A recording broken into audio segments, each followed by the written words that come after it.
하나님의 역사하심은 우리의 차원을 넘어서 있습니다. 그러니까 누누이 우리가 확인하고 또 되뇌이는 말씀이죠. 우리의 차원은 제한된 지식, 지혜, 능력, 제한돼 있지만 하나님은 완전한 지식, 지혜, 또 완전한 능력을 가지고 계시기 때문이죠. 그러니까 하나님께서 어떻게 계획하셔서 하나님의 뜻을 이루어가는가, 사실 이걸 우리가 과정이 진행되는 중에 그걸 다 안다는 것, 사실 그건 불가능한 것이다 해도 다르지 않죠.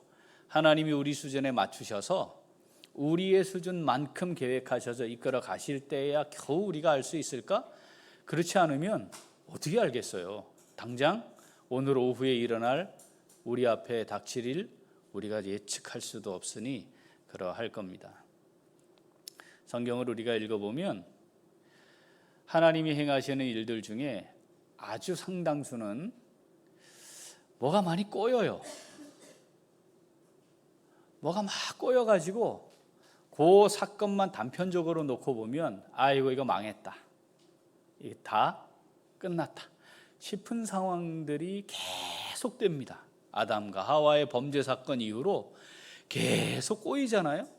살인사건이 일어나고 쫓겨나가고 또 겨우 노아 홍수로 살아남았더니 또 바벨탑 쌓겠다고 또 난리지요. 이거 계속이에요. 아브라함 겨우 불렀더니 아브라함을 보니까 또 뭐가 문제가 계속 있고 그 사람 자기 살겠다고 와이프 넘기고 이게 계속돼요. 하갈을 통해 아들을 먼저 낳았다가 또 하나님 백살해 주는 아들로 또 이 보면 단편만 놓고 보면 뭐가 참 많이 꼬이고 망가진 것 같고 끝난 것 같은데 지나고 보면 야, 그게 그래서 그랬구나, 그랬음에도 불구하고 하나님의 계획은 이거였구나, 이런 걸 우리가 알게 됩니다. 대표적인 사건을 하나 들어보자면 하나님이 아브라함에게 하셨던 언약이 성취되는 과정에 이 야곱과 요셉 그리고 그 형제들을 통해 진행되는 사건들입니다. 400년 동안 노예로 살다 와야 되잖아요. 객으로 있다 와야 되잖아요. 그 많은 식솔들이 이동해서 자리를 잡아야 하고, 그런데 또 그 많은 사람들이 노예로 전락해야 하고, 사실 이게 그냥 우리끼리 이렇게 시나리오를 써도 이건 너무하다 싶은 이런 상황인데, 야곱과 아들들과 요셉을 통해 하나님이 그 일을 이루어 가십니다. 그런데 그 사건만 딱 놓고 보면 우리가 전문 용어로 이 콩가루 집안 아니겠습니까? 자식들끼리 시기 질투하고, 또 야곱은 개념 없이 편애하고, 요셉은 그래갖고 정신 못 차리고 집밖에 모르고, 그래서 형들과 계속해서 긴장 관계에 있다가 결국 죽임을 당하는 거죠. 노예로 팔려갔다는 말이지만 사실 그건 죽임 당하는 거죠. 그런데 그 요셉이 노예로 팔려가는 그것을 통해 하나님은 아브라함에게 하셨던 400년 동안 객이 되었다가 다시 이 땅으로 돌아오는 그 역사를 이루어 가시는 거죠. 그게 1, 2년, 한두 달 1, 2년이 아니고 무려 400년의 시간이 흐르는 후에야 알게 된 거예요.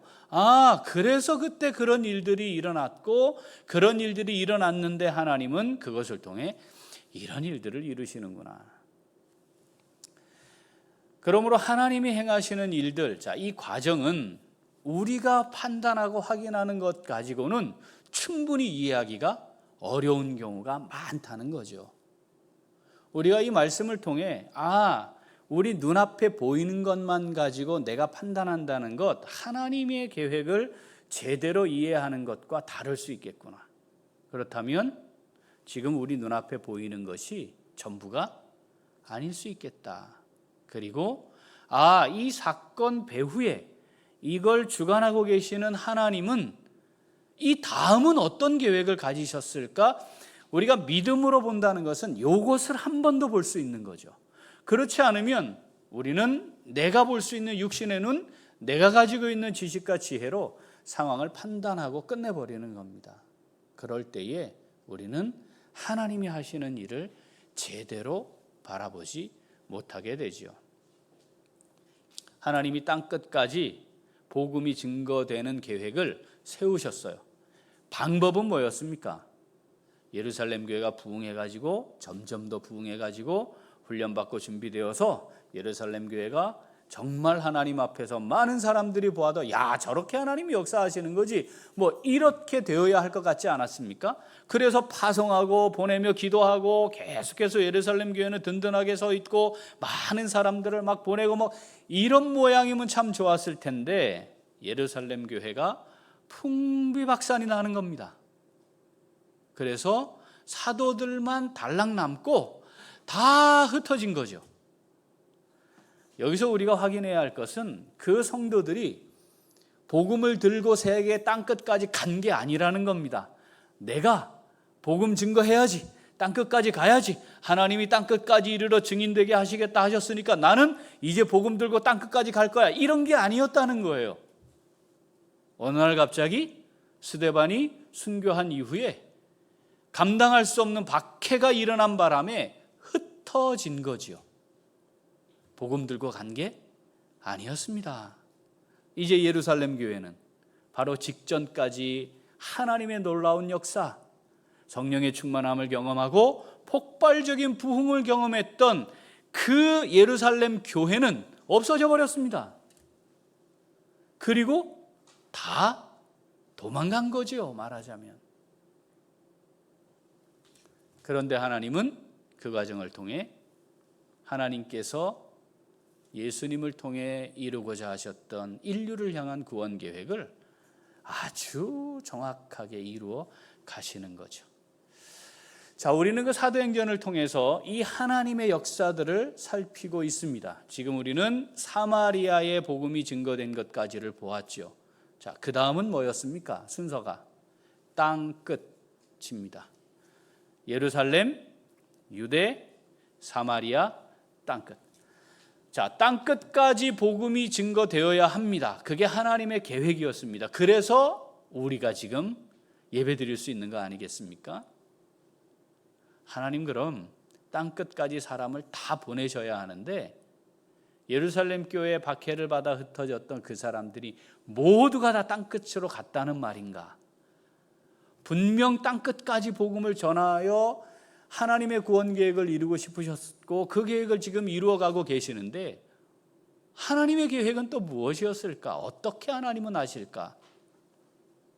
자, 우리는 지금 빌립 집사를 통해 하나님이 아프리카를 향한 이 계획을 지니고 계셨구나. 그리고 그 때가 되어 빌립을 향해 다른 말 하지 않으시고 내가 이런 위대한 꿈을 갖고 있고 계획을 갖고 있고 지금 이때야. 그러니까 가라. 그러면 그곳에서 땅끝까지 복음이 증거되는 이 일에 네가 쓰임 받을 거니까 가라. 뭐 이렇게 좀 설명이라도 해주시면 빌립 입장에서는 마음도 놓이고 그래서 내가 가는 거구나 할 텐데 다른 말씀 없이 광야로 가라. 이런 하나님이 마음에 드십니까? 어떠세요?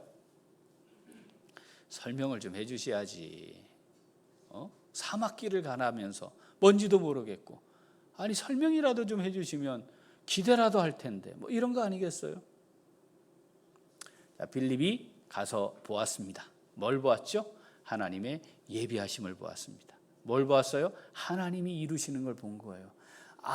이것 때문에 이 사람 때문에 나를 여기 보내신 거구나 하고 보았다고 했습니다.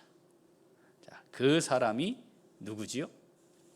자, 사도행전 8장 같이 한번 읽어보겠습니다. 26절부터 주의 사자가 빌립에게 말하여 이르되 일어나서 남쪽으로 향하여 예루살렘에서 가사로 내려가는 길까지 가라 하니 그 길은 광야라.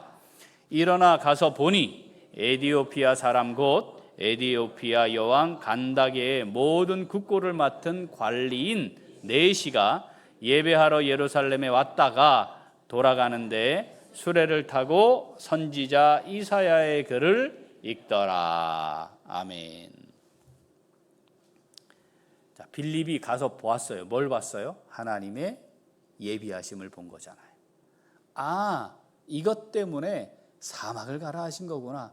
보았어요. 그 본 것은 바로 한 관리입니다. 마차를 타고 가고 있는. 자, 에디오피아 여왕 간다게. 이 간다게라는 말은 이렇게 당시의 왕들을 부르는 호칭이에요. 이름이 아니고 뭐 황제, 왕, 대통령 뭐 이런 것처럼 그 당시에 그런 사람을 간다게 이렇게 불렀어요. 이 여왕의 모든 국고를 맡았대요. 우리로 따지면 지금 뭐쯤 될까요? 재정을 맡은 분을 요즘 걸로는 잘 떠오르질 않아요. 기획, 재정부 이런 거 있나요? 아, 있습니까? 다행입니다. 재무부 장관. 우리 예전에는 이 딱 느낌이 탁 오는데 이건 뭐 이런 정도예요. 그러니까 핵심 요직이죠. 근데 이 사람이 내시였대요. 내시 출신인데 이 나라의 경제를 책임지는 자리에 올랐으니까 이 나라, 이 여왕의 입장에서 이 사람은 신복 중에 신복입니다. 그렇죠. 최측근인 거죠. 맡길 수 있는 사람인 겁니다. 전적인 이 왕의 신뢰를 받는 신하인 거죠. 그런데 이 사람이 오늘 본문을 보니까 에디오피아 사람이래요. 유대인이 아니래요. 에디오피아 사람이래요. 에디오피아 사람, 이 말은 이 사람이 처음부터 에디오피아 사람이었다라는 표현입니다. 그러니까 유대인이었다가 에디오피아로 가서 사는 사람이 아니고 출생부터 에디오피아 사람이었다는 거예요.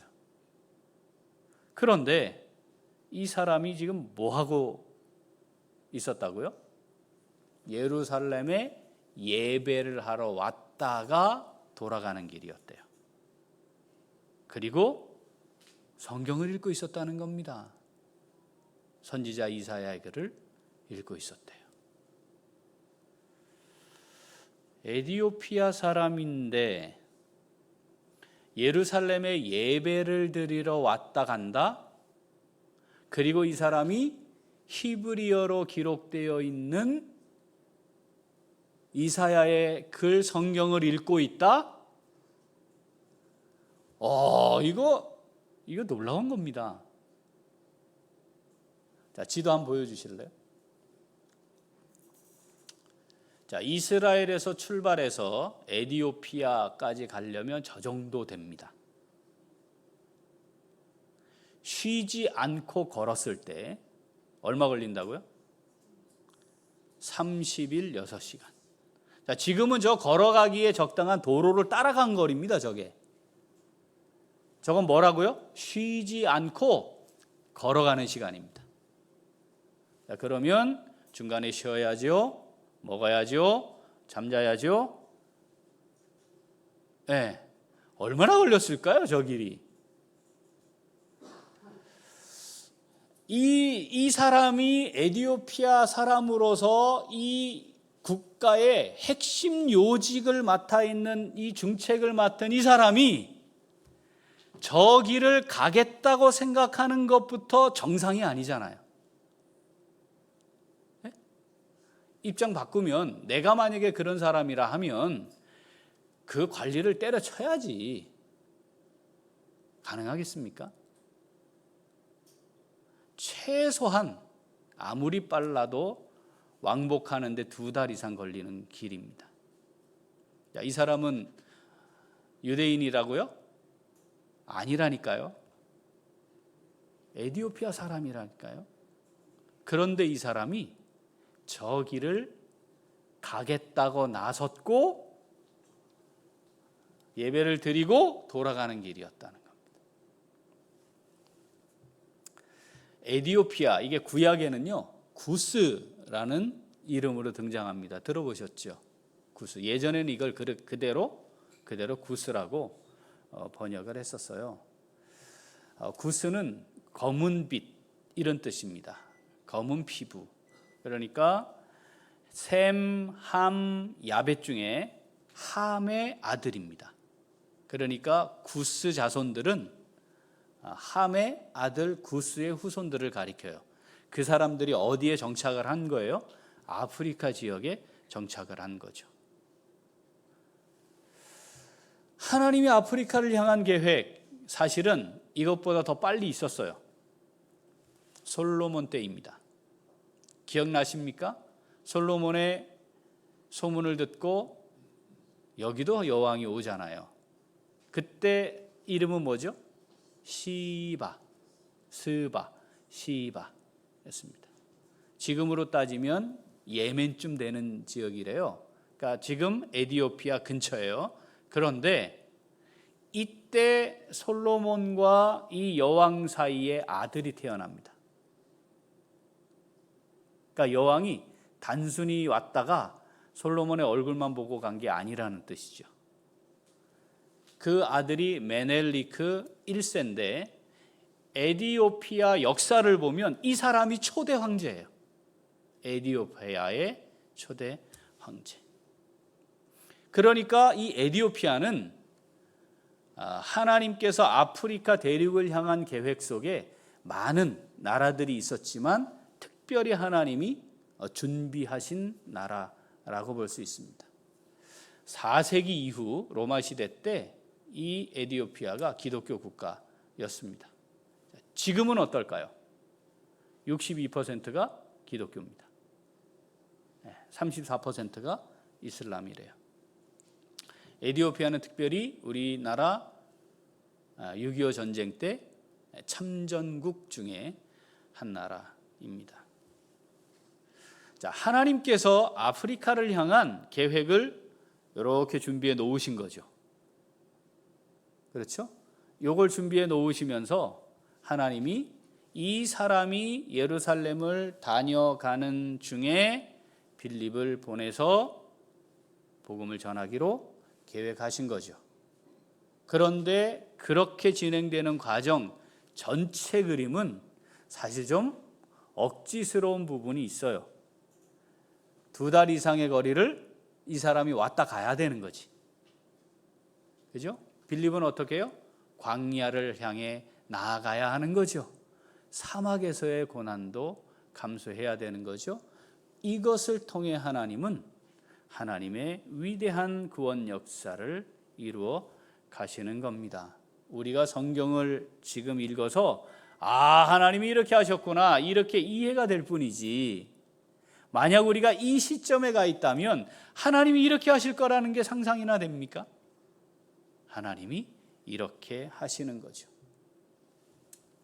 사랑하는 우리 귀한 식구들, 우리가 오늘을 살고 있습니다. 최소한 한 달 내에 돌아가시진 않겠죠? 한 달 내에 우리 죽을 거다, 이 마음 먹으면 지금 상당히 자세와 태도가 달라질 텐데 그 정도는 살 것 같죠? 느낌에? 그동안의 하나님의 계획은 뭘까요? 그동안의 하나님은 나를 통해 뭘 하고 싶어 하실까요? 나는 그동안에 그렇다면 어떤 사람으로 살다가 쓰임받다가 하나님께 가야 할까요? 오늘 이 말씀을 통해 내가 말이야 이 에티오피아 내시를 이용해서도, 그를 사용해서도 내가 아프리카를 향한 내 뜻을 이루었어. 그걸 위해 빌립을 사막으로 보냈던 거 아니냐? 그런데 말이다, 너를 향해서도 내가 계획이 있지 않을까? 너를 향한 나의 뜻이 뭔지 알고 있는 거야? 너는 어떠냐? 라고 우리에게 오늘 이 말씀을 통해 말씀하시는 거죠. 오늘을 우리가 살아야 하는 이유, 하나님의 뜻이 있기 때문입니다. 맞죠? 어제 저녁에 먹고 잔 홍삼이 오늘 나를 살린 게 아니잖아요. 하나님의 뜻이 있는 거잖아요. 무엇일까? 얘들아, 너희들 이걸 좀 보면 좋겠어. 네가 갖고 있는 1년, 10년, 30년 뒤에 너의 인생의 설계, 그 설계가 너가 하는 설계인 것 같이 보이지만 설계자는 내가 되면 좋겠는데, 아니 내가 이미 설계해 놓았는데 너는 나의 설계들을 좀 보면 어떻겠니? 라고 우리에게 말씀하시는 거죠. 나를 향한 하나님의 뜻, 계획이 있음을 믿고 믿음으로 나아갈 수 있는 우리 모두가 될 수 있기를 소원합니다. 아멘. 자, 오늘 이 말씀 우리에게 주신 말씀인 줄 믿습니다. 자, 어떻게 할까요? 그럼 같이 읽습니다. 자, 여기에 믿음으로 하나님께 나아갑니다. 앞에 있는 요게 중요해요. 뭐 어떻게 해요? 마음을 다해. 다시 한번 읽어보겠습니다. 마음을 다해 믿음으로 하나님께 나아갑니다. 아멘. 자, 믿음으로 하나님께 나아가야 해요. 그런데 중요한 건 마음이에요. 자, 다시 우리 이 4시의 상황으로 우리가 들어가 보죠. 2달 이상의 시간이 걸려야 한다. 제일 첫 번째로 해결해야 될 게 뭘까요? 이 4시가 예배하러 예루살렘에, 자, 이 정도 예배하기 위해 예루살렘으로 가고 싶은 정도의 마음이 드는 것도 이게 참 놀라운 일 아니겠습니까? 그죠? 우리는 여기 뭐 기껏해야 1시간 이내에 다 살고 있는데, 자, 첫 번째 난관이 뭘까요? 첫 번째 난관, 이걸 실행에 옮기는데 첫 번째 해결돼야 하는 어려움, 2달을 사막을 다니는 거예요. 그걸 내가 해야 되겠다고 하는 마음이에요. 다른 거는요, 사실 이런 중책을 맡은 관리니까 왕의 허락이 있어야만 올 수 있는 거 아니겠어요? 이거 비우고 오는 건데 왕의 허락도 있어야 되고 뭐 이런 여러 가지가 있는데, 제일 첫 번째 장애물은요, 2달간의 이 혹독한 긴 여행, 최소 2달이니까 이 혹독한 사막을 지나서 갔다 와야 하는 그것을 하기로 마음먹는 거예요. 우리 정성진 간사가 소속되어 있는 그 회사 광고 캐치프레이즈 뭔지 아시나요? 마음이 합니다. 마음이 합니다. 이거 굉장히 좋아요. 마음이 합니다. 우리가 여러 가지 제약 조건들 막 이렇게 따지지만 말이죠, 우리 마음이에요. 이 4시가 하나님께 나아가 예배하겠다는 마음, 그 마음을 먹는 게 가장 어려운 겁니다. 그 마음 먹었어요. 이게 마음이 먹어지면 나머지는 다 넘어갈 수 있는 장애물들입니다. 문제는 마음이 안 먹어지기 때문에 장애물이 장애물로 남는 겁니다. 그런 사람들은 표현을 이렇게 해요. 마음은 있는데 그게 안 돼요. 그게 어려워요. 속지 말아야 합니다. 마음이 그만큼만 있는 겁니다. 그래서 나는 마음은 충분하다. 마음은 하나님께로 향해 있다.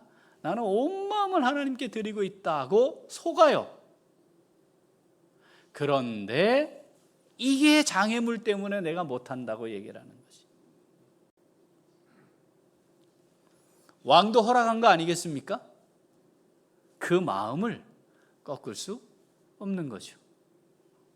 이 혹독한 악천후, 그것도 문제가 되지 않아요.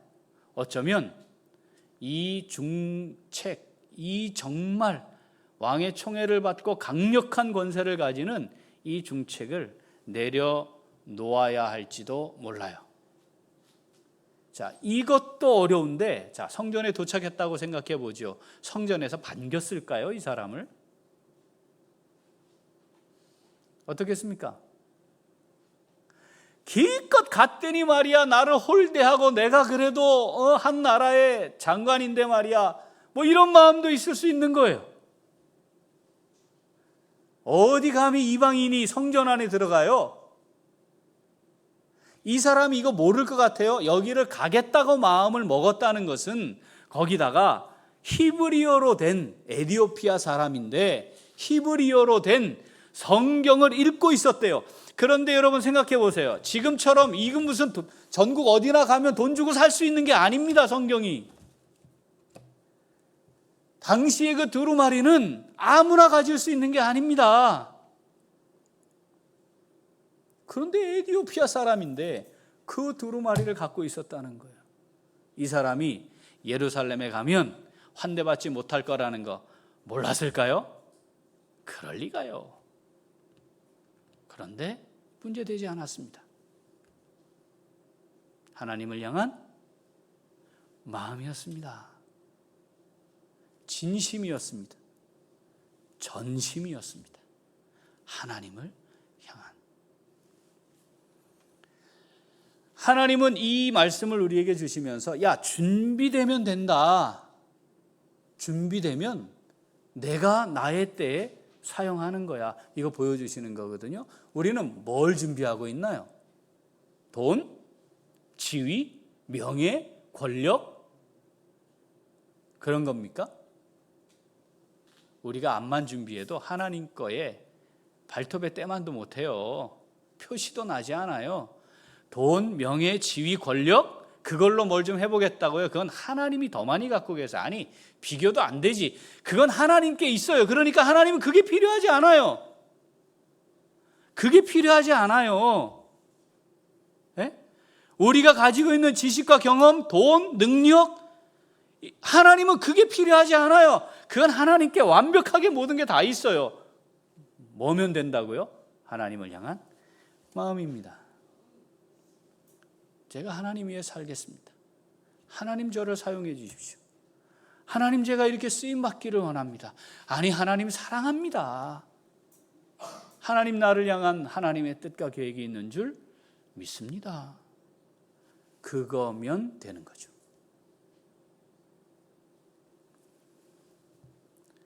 에이, 진짜? 믿어지십니까? 그거면 된다. 믿어지시나요? 진짜? 아, 진짜? 오늘 읽은 사무엘상은 그게 진짜라는 걸 하나님 보여주시는 거예요. 자, 한번 읽어보겠습니다. 사무엘상. 너무 잘하는 우리 사건이잖아요. 36절 읽어보죠. 주의 종이 사자와 곰도 쳤은즉 살아계시는 하나님의 군대를 모욕한 이 할례받지 않은 블레셋 사람이리까 그가 그 짐승의 하나와 같이 되리이다.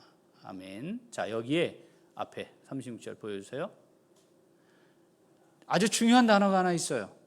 다윗이 지금 왜 말도 안 되는 이 싸움을 하게 되었는가? 뭐예요? 하나님의 군대를 이 인간이 모욕하는 거예요. 이걸 다윗이 참을 수가 없었어요. 자, 43절부터 또 읽어봅니다.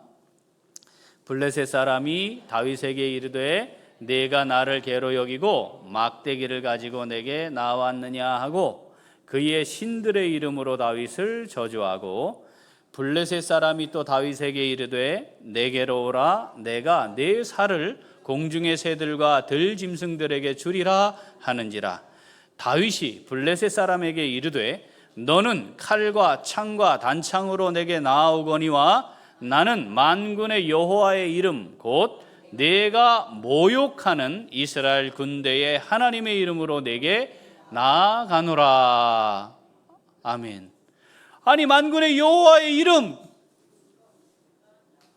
이스라엘 군대의 하나님의 이름으로 나간다. 이러면 되잖아요. 그런데 지금 다윗이 이 골리앗을 향해 뭐 단어를 반복해서 쓰고 있냐면 감히 네가 하나님을 모욕해? 내가 믿는 하나님을 모욕해? 감히 네가 내가 사랑하는 하나님을 모욕해? 일단 하나님이 맞냐 틀리냐 이때는 중요하지 않은 거잖아요. 그렇지 않나요? 내가 사랑하고 있는, 내가 사랑하는, 내 마음을 다해 사랑하는 그 대상이 모욕당하고 있는 거는 일단 그건 못 참는 거지. 근데 상대가 누구예요? 3m 거인이에요. 여러분 최홍만 씨도 2m 좀 넘어요. 3m 거인이에요. 다윗은 12살 이하 소년이에요. 어떻게 생각하십니까? 다윗이 돌멩이를 가지고 누구와 맞서도 이길 수 있는 능력이 있었기 때문에 이 일을 한 건가요? 아닙니다. 그게 아닙니다. 지금 다윗이 골리앗을 향해 뛰쳐나가는 것은 어디 감히 하나님을 모욕하고 있어. 이거의 핵심이에요. 이게 어디 감히 하나님을 모욕하고 있어. 마음입니다. 어떤 마음? 하나님을 향한 마음이에요. 하나님을 사랑하는 마음이에요. 하나님을 향한 믿음의 마음이에요. 그래서 하나님이 이 다윗을 평가할 때 뭐라고 평가하셨나요? 내 마음에 맞는 사람이다. 저는 개역성경 번역이 훨씬 더 좋았어요. 내 마음에 합한 사람이다. 하나님 뭘 보았다고요? 중심을 보신 거죠. 마음을 보신 겁니다. 그 마음을 보니 다윗의 일생을 놓고 보면 얼마나 문제가 많은 사람입니까? 그러나 하나님이 그 마음을 보신 거잖아요. 중심을 보셨단 말이죠. 그 마음을 보고 내 마음에 맞는 사람이라는 평가를 바꾸지 않으셨습니다. 다윗이 일생 동안 저지른 범죄도 많았지만 마지막까지 이걸 바꾸지 않으셨어요. 왜냐하면 그가 허물이 있고 문제가 있고 실수가 있고 범죄했지만 그 마음의 중심이 하나님을 향한 것이 바뀐 적은 없었기 때문입니다. 사랑하는 우리 귀한 식구들, 어떻습니까? 우리가 잠시 실수할 수 있어요. 범죄할 수 있어요. 그런데 마음이 하나님을 향한 사람과 그렇지 않은 사람의 결정적인 차이는 하나님이 너 잘못했어 라고 할 때 바로 돌이킬 줄 아는 거였습니다.